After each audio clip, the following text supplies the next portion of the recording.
Hello student, हम लोग निर्देशांक ज्यामिति कोऑर्डिनेट ज्योमेट्री पढ़ रहे हैं। उसी श्रृंखला में अभी तक हम लोगों ने त्रिभुज का क्षेत्रफल, दो बिंदुओं के बीच की दूरी, त्रिभुज का केंद्रक, त्रिभुज की मध्यिका से रिलेटेड क्वेश्चन कुछ किए थे। तो उसी श्रृंखला में आगे बढ़ते हैं। अभी तक हम 31 क्वेश्चन सॉल्व कर चुके हैं। अब क्वेश्चन नंबर 32 लेते हैं, जिसमें दिया है किसी त्रिभुज के शीर्षों के निर्देशांक 4, 6, 0, 4 और 6 है। किसी त्रिभुज, क्वेश्चन नंबर 32, किसी त्रिभुज ABC के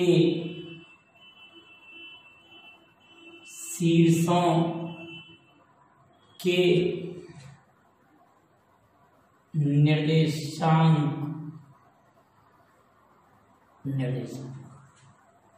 ए के ब्रैकेट में 4, 6, B 0, 4 तथा C 6, 2 है।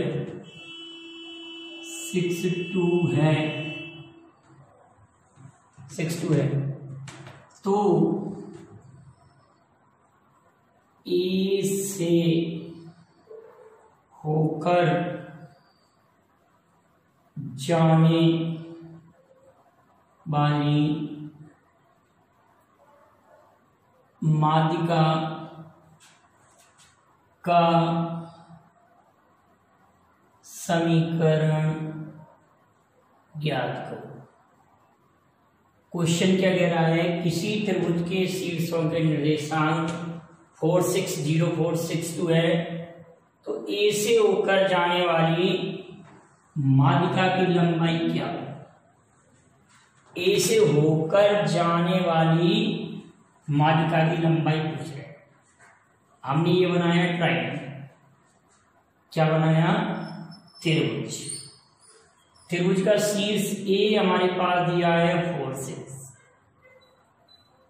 शीर्ष बी दिया है 0, 4 और शीर्ष सी कितना दिया हमारे पास 6, 2।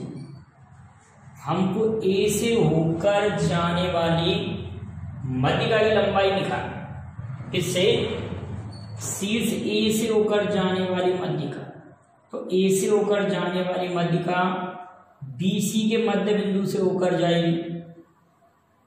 BC के मिडिल पॉइंट से होकर जाएगी ना मध्यिका। माध्यिका में ये बनाई मीडियन। तो ये मीडियन का अगर इक्वेशन फाइंड करना है तो उस रेखा का समीकरण ज्ञात करना है। ए से होकर जाने वाली मीडियन हमको फाइंड करना है। तो इसका मतलब है कि उस रेखा का समीकरण ज्ञात करना है जो बिंदु ए तथा BC के मध्य बिंदु से होकर जाती है। तो BC का मिड पॉइंट हमने मान लिया D। अब D के निर्देशांक कैसे निकालेंगे? आप इन दोनों को जोड़ के आधा करेंगे तो आ जाएगा 3। इन दोनों को जोड़ के आधा करेंगे तो भी 3 आ जाएगा ना। इन दोनों को जोड़ के आधा करेंगे तो भी 3। इन दोनों को जोड़ के आधा करेंगे तो भी 3। तो इक्वेशन ऑफ AD फाइंड करना है। AD का समीकरण हमको निकालना है। ए से होकर जाने वाली मध्यिका, तो दो बिंदुओं से होकर जाने वाली रेखा का समीकरण हमको निकालना है। 4, 6 तथा 3, 3 से होकर जाने वाली रेखा का समीकरण ज्ञात करना है। तो ये कह दिया हमारे पास ये x1, y1 बिंदु है। रेखा का समीकरण ज्ञात करने के लिए इसको कह रहे हैं x2, y2 है। तो दो बिंदुओं से होकर जाने वाली रेखा का समीकरण होता है y minus y1, y2 minus y1 बटे x2 माइनस x1 और x माइनस x1। क्वेश्चन क्या कहता है कि दो बिंदुओं से होकर जाने वाली रेखा का समीकरण y minus y1 y2 minus y1 बटे x2 minus x1 bracket x minus x1। तो अब इन दोनों बिंदुओं से होकर जाने वाली रेखा का समीकरण हमको फाइंड आउट करना है। तो कैसे करेंगे, y minus by one, y minus by one माने y minus 3, y minus 6, by 2 minus by 1 3 minus 6, y2 minus by 1 x2 minus x1 3 minus 4 x minus x1 ये 4 बाय माइनस 6, 3 में से 6 सब्ट्रैक्ट होगा तो माइनस का 3, 4 में ये सब्ट्रैक्ट होगा तो माइनस का 1 x माइनस। क्लियर है बेटा? वहां पर कितना बज रहा है -3, यहाँ कितना बज रहा है -1, माइनस में minus cancel out, by minus 6 equal to 3x minus 12, 4 दिया। अब हम इसको सॉल्व करेंगे, 3x minus Y minus 12 plus 6 बराबर 0। तो 3x माइनस वाई माइनस 6 बराबर 0। तो ये मध्यिका का समीकरण आ गया जो किस बिंदु से होकर जाती है, उस मध्यिका का समीकरण है जो बिंदु ए से होकर जाती है। क्लियर बेटा? कहीं से कहीं तक कोई प्रॉब्लम तो नहीं है। अब आप ये भी जानते हैं त्रिभुज का केंद्रक भी पिछले वीडियो में पढ़ा है कि केंद्रक पर इंपॉर्टेंट क्वेश्चन है, हालांकि वो ज्योमेट्री में है लेकिन आप लोगों के लिए कोऑर्डिनेट ज्योमेट्री में दिया है। क्या दिया है? किसी त्रिभुज एबीसी, किसी त्रिभुज एबीसी का केंद्रक कैपिटल जी है, कैपिटल जी है, तथा एडी एक मध्यिका है। मैं लिख रहा हूं क्वेश्चन नंबर 33, किसी त्रिभुज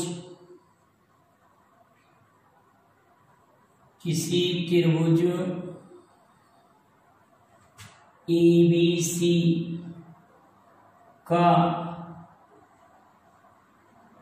केंद्रक, सेंट्रॉइड बोलते हैं, केंद्रक कैपिटल जी है, एडी माध्यिका है, एडी माध्यिका है, तथा जीडी बराबर 6 सेंटीमीटर है, जीडी बराबर 6 सेंटीमीटर है। तो एडी की लंबाई क्या, एडी की लंबाई क्या होगी? ये क्वेश्चन काफी अच्छा क्वेश्चन है, आप बड़े ध्यान से समझिए। किसी त्रिभुज एबीसी का केंद्रक जी है, एडी माध्यिका है, तथा जीडी बराबर 6 सेंटीमीटर है। तो एडी की लंबाई क्या? क्वेश्चन डायरेक्ट है, अगर आपको एक कॉन्सेप्ट क्लियर है। हम ज्योमेट्री में भी पढ़ेंगे क्वेश्चन।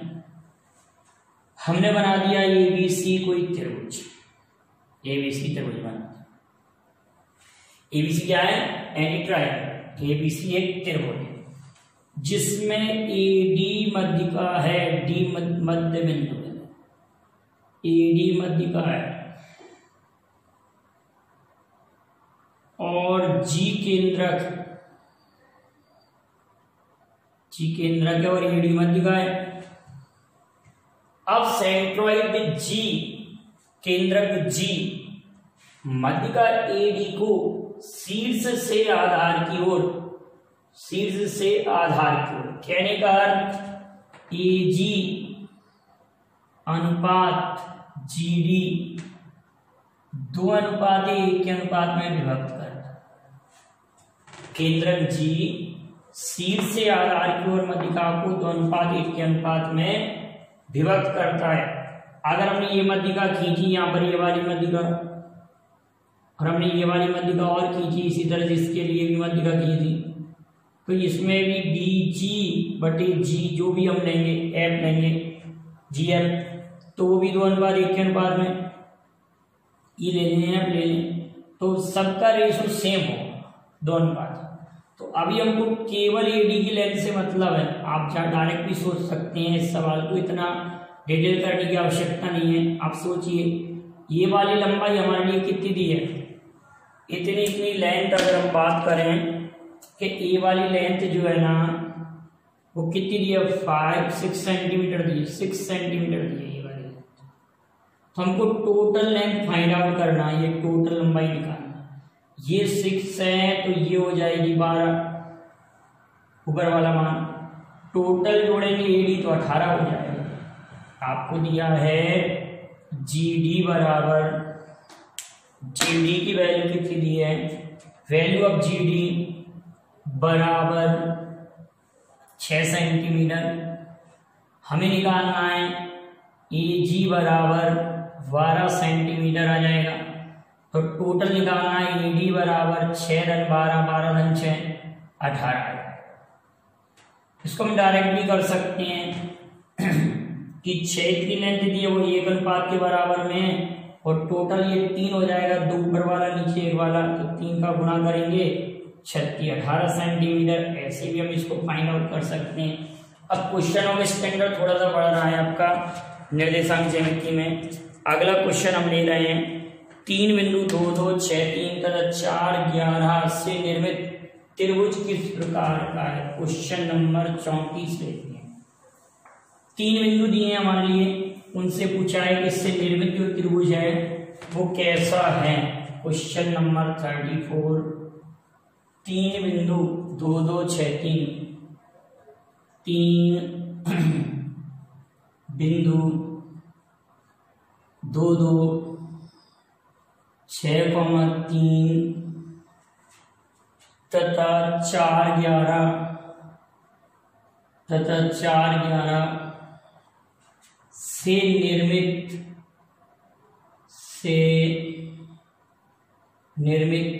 त्रिभुज किस प्रकार का है, किस प्रकार का है। आपको 4 ऑप्शन मिलेंगे, हम तो डायरेक्ट कर सकते हैं से निर्मित त्रिभुज किस प्रकार का है। आप पहले तो तीनों भुजाओं के मान ज्ञात करें। क्वेश्चन कह रहा है से निर्मित त्रिभुज किस प्रकार का है, तो आप तीनों भुजाओं के मान ज्ञात कर लें। हम ये कह रहे हैं कि ये शीर्ष ए है, ये बी है, ये सी है, ये शीर्ष ए है, इसका मान 2, 2 है, ये शीर्ष बी है, इसका मान 6, 3 है, ये शीर्ष सी है, इसका मान है 4, 11। ठीक है। अब हम दो बिंदुओं के बीच की दूरी से ए बी याद कर लें, ए बी याद कर लें दो बिंदुओं के बीच। तो हम क्या करेंगे, x2 - x1 y2 - y1 6 - 2 6 - 2 4 का वर्ग 16, 3 - 2 1 का वर्ग 1, तो √17 AB बराबर √17। ठीक है। BC बराबर BC 6 - 4 2 का वर्ग 4, 6 - 4 3 - 11 8 का वर्ग, 3 - 11 8 का वर्ग कितना आ रहा है 64, तो हो गया √68 68। दो बिंदु बीच की दूरी से क्लियर है। BC का मान हमारे पास √68 हो गया।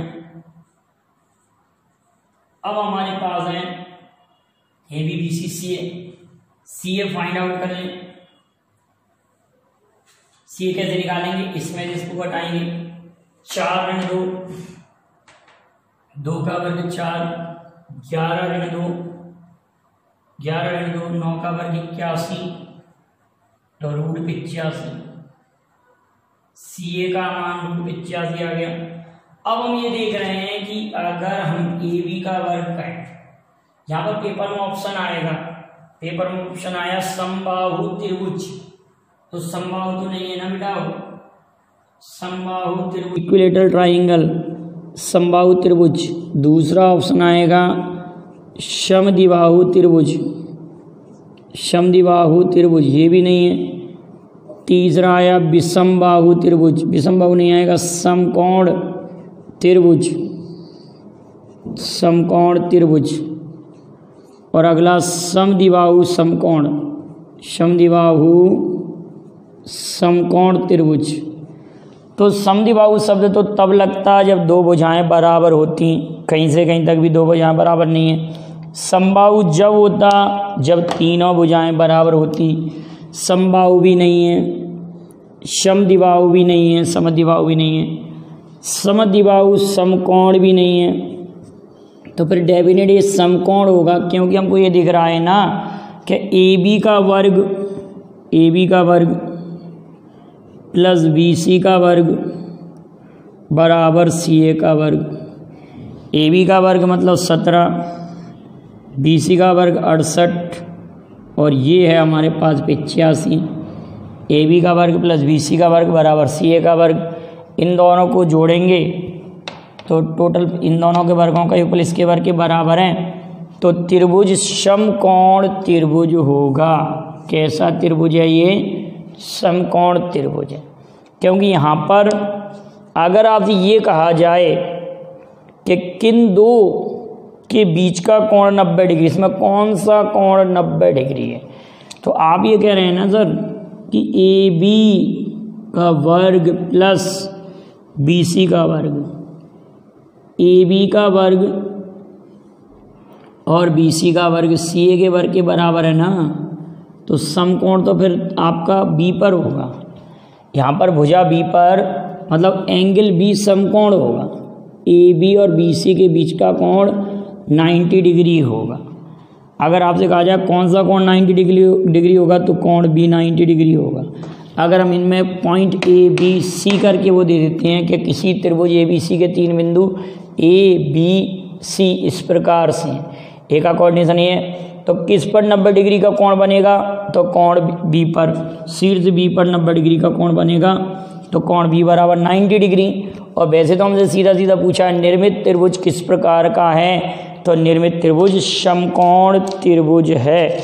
नेक्स्ट क्वेश्चन लेते हैं। अगला दिया हमारे पास 3 बिंदु x y 3 2 1 3 संरेख हैं, तो x और y में क्या संबंध होगा? नेक्स्ट क्वेश्चन लेते हैं। 3 बिंदु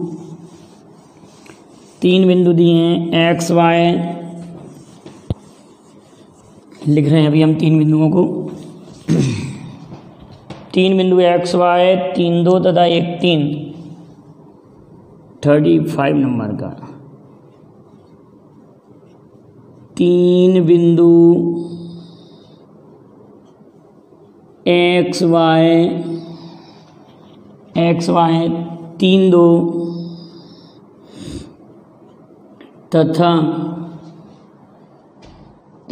x y 3 2 तथा 1 3 1,3 संरेख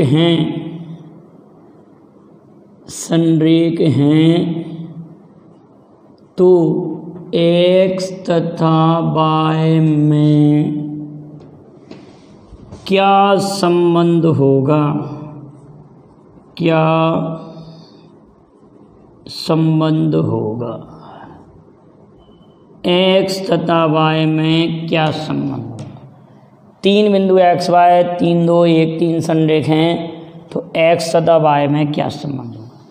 इस सवाल को हम 2 प्रकार से कर सकते हैं। माना कि ये बिंदु हमारे पास है x y, दूसरा बिंदु हमारे पास है 3 2 और तीसरा बिंदु C हमारे पास 1,3।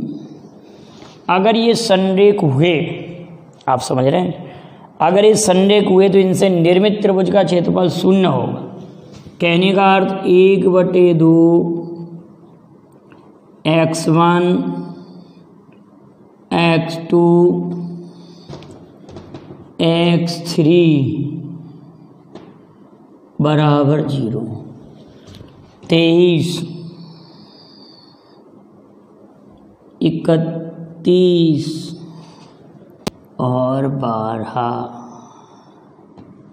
इसके बराबर क्या होगा? 0।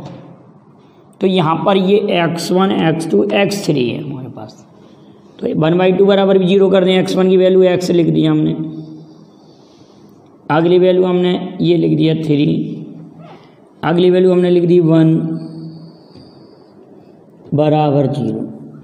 23 के लिए y2 minus y3 2 minus 3 3 - 1 3 - y 12 y1 y -2। अब हम इसको सॉल्व करने बैठेंगे तो यहाँ हो जाएगा -x + 9 - 3y + y - 2 बराबर 0, -x - 2y + 7 बराबर 0, x + 2y - 7 बराबर 0। ये समीकरण आ गया, x और y में संबंध आ गया, x + 2y - 7 बराबर 0। ये त्रिभुज के क्षेत्रफल के मेथड से फाइंड आउट किया हमने, त्रिभुज के क्षेत्रफल की विधि से। अब इसको हम प्रवणता मेथड से भी करते हैं, तो AB की प्रवणता और BC की प्रवणता बराबर होती है। हम इसको प्रवणता मेथड से और सॉल्व करा दें, इसी क्वेश्चन को हम प्रवणता मेथड से सॉल्व करते हैं। हम इसको ऐसे कह सकते हैं कि AB की प्रवणता बराबर BC की प्रवणता। क्या कह सकते हैं? AB की प्रवणता बराबर BC की प्रवणता, क्योंकि अगर बिंदु संरेख हैं तो अगर 3 बिंदु एक ही रेखा पर हैं, 3 बिंदु x, y, 3, 2 और 1, 3, ये बिंदु हमारे पास ABC हैं। अगर एक ही रेखा पर हैं तो AB की जो प्रवणता होगी वही BC की प्रवणता होगी। प्रवणता समान होना चाहिए, समांतर रेखा और ओवरलैप रेखाओं की प्रवणता बराबर होगी। AB की प्रवणता और BC की प्रवणता से वही संबंध आना चाहिए। AB की प्रवणता हम फाइंड आउट करें तो y2 - y1 2 - y 2 - y 3 - x और 3 - 2 और 1 - 3। क्लियर है बेटा? y2 - y1 इसमें से इसको घटाया, इसमें से इसको घटाया, इसमें से इसको घटाया और इसमें से इसको घटाया। अब हम देख रहे हैं कि सेम कंडीशन आ रही है कि नहीं प्रवणता मेथड से भी। यहाँ कितना बच रहा है 1 और यहाँ बच रहा है -2। इसका मल्टीप्लाई इसमें करते हैं, कितना हो रहा है 4 - 4 या इसको माइनस यहाँ रहने दीजिए, इस माइनस का मल्टीप्लाई 4 - 2y - 3 + x। पूरी राशि को राइट साइड ले जाएं तो x + 2y - 7 = 0 आएगा कि नहीं आएगा? सेम आया। चाहे प्रवणता मेथड से फाइंड कर लें, चाहे त्रिभुज का क्षेत्रफल 0 रख के, तो आपको ज़्यादा सही और जल्दी आंसर किससे आएगा? प्रवणता मेथड से। लेकिन आपको मालूम होना चाहिए ग्रेडियंट, ढाल, स्लोप या प्रवणता कैसे फाइंड कर सकते हैं। y2 - y1 x2 - x1, y2 - y1 x2 तो ये प्रवणता मेथड से सॉल्व किया। अब इसमें और भी कई क्वेश्चन हैं, मैं नेक्स्ट वीडियो में लेकर आऊँगा। जब तक आप इतने क्वेश्चनों को नोट कर लीजिए, और भी काफ़ी इंपॉर्टेंट क्वेश्चन हैं, तो आप नेक्स्ट वीडियो में इंतज़ार कीजिए। वीडियो को लाइक और शेयर भी कीजिए और मेरे चैनल को सब्सक्राइब करें। जो पहली बार जुड़े हैं अपने स्टडी ग्रुप में भी भेजिए। Thank you very much. जय हिंद, जय भारत।